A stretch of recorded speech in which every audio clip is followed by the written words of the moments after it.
You can't be profitable if you are not doing this.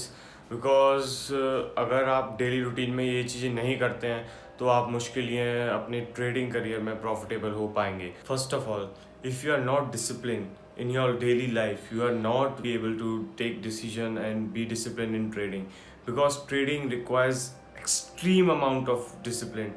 And if you are not disciplined in other sectors of your life, you will be not able to trade properly with proper discipline and risk management. It all comes down to this: what you do into day-to-day life, the disciplines you follow, the small little disciplines you follow, like hair, skin routine, morning exercises, and you wake up in the morning, you go to the bed at the same time every day, and you watch some educational content or anything. It has to be done regularly. Second thing, what you do off the charts indicates what you are going to do in the charts. अगर तुम charts के जब बाहर हो तब तुम analysis नहीं करोगे, साइकोलॉजी बिल्ड नहीं करोगे, तो तुम जब चार्ट्स के अंदर, मतलब जब तुम चार्ट्स पे जाओगे तब तुम उसको फॉलो नहीं कर पाओगे. तो चार्ट्स के बाहर जो काम होता है ना, वो ही आगे फ्यूचर में हेल्प करता है अपन को चार्ट्स के बैठते में डिसिप्लिन फॉलो करने में.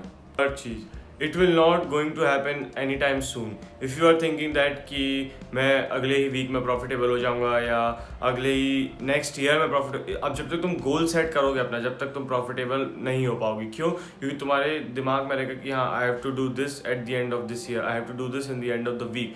लेकिन तुम उसके क्या करोगे? फोर्स ट्रेड करोगे, तो अपनी साइकोलॉजी को चेंज करोगे. नहीं, तुम्हें ये नहीं करना है. तुम्हें अपने एक free state of traders, free state of mind में रहना है कि नहीं, मेरे को फ़र्क नहीं पड़ता, मेरे को 10 साल लगे, 5 साल लगे. मेरा मेन गोल ये नहीं कि मेरे को इस पर्टिकुलर टाइम लिमिट के एंड में मेरे को प्रॉफिटेबल होना है.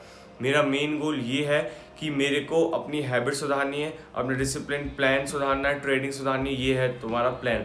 ना कि ये है कि तुम्हें सपोज 10 दिन में तुम्हें 10,000 रुपये कमाने. नहीं, that's not the plan. Plan ये होना चाहिए कि 10 दिन मेरे को कंसिस्टेंटली ट्रेड करना है और कंसिस्टेंटली प्लान फॉलो करना है. फोर्थ चीज़, तुम्हें अपनी साइकोलॉजी टोटली चेंज करनी पड़ेगी. You have to change the psychology of you, मेरा mentality of you, the whole thing. Because listen, जब तुम सपोज 7 डे स्ट्रीक है, ठीक है, तुम्हारी 7 डे तुम ट्रेड कर रहे हो, 7 दिन में से तुमने एक दिन अपना प्लान फॉलो किया और वो प्रॉफिट गया, चलो it's a win day. Overall day को देखोगे तो तुम्हारा विन हुआ. सेकंड डे तुमने किया, सेकंड डे भी अपनी स्ट्रेटेजी फॉलो की एंड इट गोज अप्रॉक्स $10,000, है ना, प्रॉफिट गया. ठीक है. द नेक्स्ट डे तुमने अपना प्लान फॉलो किया, लेकिन वो लॉस में गया, वो दिन लॉस में गया. सपोज 5K का लॉस हुआ उस टाइम, ठीक है, लेकिन तब भी तुम उस डे को as a green day mark करोगे. Because it is a winning trade, because you follow your plan, you follow your strategy. तुम डिसिप्लिन रहे, तुमने देखा हाँ ये था, ऐसा था, तो वो जो दिन का लगेगा वो तुम्हारा ग्रीन का लगेगा. नेक्स्ट डे तुम गए, नेक्स्ट दिन तुमने फिर से लॉस किया $5,000 का, लेकिन उस टाइम तुमने अपनी स्ट्रेटेजी फॉलो नहीं की, तुमने ओवर ट्रेड किया, तुमने अपना प्लान सेटअप नहीं लिया, तो वो कहलाएगा लूजिंग डे. तो तुम अपनी मेंटेलिटी ऐसे चेंज करो, तुम अपनी जो विनिंग और लूजिंग डे का है ना, वो चेंज कर दो माइंडसेट. अगर तुम्हारा विनिंग डे है तो तुम्हारा उस दिन जो तुमने अपनी स्ट्रेटेजी फॉलो की कि नहीं करी, डिसिप्लिन रहे कि नहीं करे, डेली तुम्हारा जो डेली रूटीन है वो फॉलो किया नहीं किया, वो एक विनिंग डे रहेगा. और लूजिंग डे वो रहेगा कि तुमने अपनी स्ट्रेटेजी फॉलो नहीं करी. और इट डजेंट मैटर कि तुम्हारा प्रॉफिट हो रहा है कि लॉस हो रहा है, ये नहीं मैटर करता. मैटर ये करता है कि तुमने जो चीज़ें डिसाइड करी थी, जो प्लान करी थी, जो तुमने सेटअप प्लान किए थे, वो लिए कि नहीं. It depends.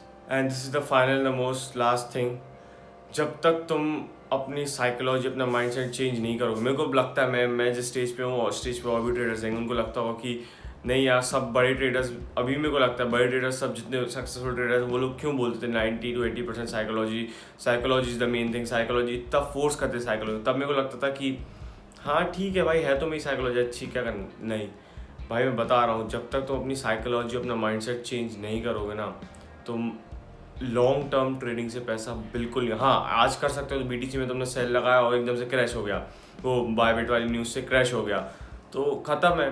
तुम प्रॉफिटेबल कम से कम, जैसे तुमने 10 लाख रुपए कमा लिए, कोई दिक्कत नहीं, लेकिन इन लॉन्गर टर्म तुम नहीं कमा पाओगे, क्योंकि वो तुम्हारी स्ट्रेटेजी नहीं थी, वो तुम्हारा माइंडसेट, तुम्हारा साइकोलॉजी डिस्टर्ब थी. तुमने जस्ट गैम्बलिंग की कि हाँ चलो लगा देते, ऐसा नहीं हो पाएगा भाई. मैं खुद देख रहा हूँ कि जब तक मैं अपनी साइकोलॉजी और अपना माइंड पूरा शिफ्ट नहीं करूँगा, तब तक मैं ट्रेडिंग में कंसिस्टेंटली इनकम गेन नहीं कर पाऊँगा.